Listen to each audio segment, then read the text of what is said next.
In today's video, I'm going to teach you how to import Make.com blueprint. By the end, you'll know exactly how to bring a JSON blueprint into an existing Make.com scenario so you can reuse or share automations quickly and safely.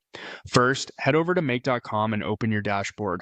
You may be prompted to sign in, and that's perfectly normal. Once you're in, look for the Scenarios section. This is where all of your workflows live. Go ahead and click Scenarios so you can see the list of what you've already built. Next, open the specific scenario that you want to receive the import. This matters because you'll be bringing the blueprint into this scenarios editor. A quick tip before you proceed: if the scenario already has modules you care about, consider duplicating it first. Importing a blueprint can overwrite or restructure what's on the canvas, so working on a copy helps protect your original. You don't have to do that if the scenario is empty or you're comfortable replacing it. With the scenario open, click Edit to enter the visual editor. This opens the canvas where you can view and modify modules. At the top of the editor, find the three-dot menu. It's often in the upper right area of the editor toolbar and contains advanced actions for your scenario. Click that three-dot menu to reveal more options. Choose Import Blueprint from the menu. This tells Make.com you want to bring in a saved configuration. A small window will appear, guiding you through the import process. When prompted, click Choose JSON Blueprint.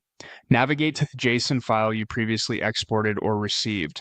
Select the file, confirm your choice, and let Make.com load a preview if available. Before you finalize, take a moment to be sure you've chosen the correct file.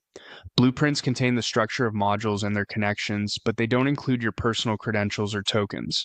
That means after the import, you may need to map or reconnect services using your existing connections. This is expected and helps keep your sensitive data secure. Now, click Import Blueprint to complete the process. Make.com will place the imported modules onto your canvas. Give the editor a moment to update, then review what was added. Check labels, filters, and any routers to make sure everything looks right in your environment. If the interface highlights missing connections or fields, resolve those by selecting the appropriate connections and filling in required values. When you're satisfied, save your changes. That's it. You've successfully imported a Make.com blueprint into your scenario. With this approach, you can standardize workflows across teams, speed up setup, and keep your automation projects consistent and maintainable.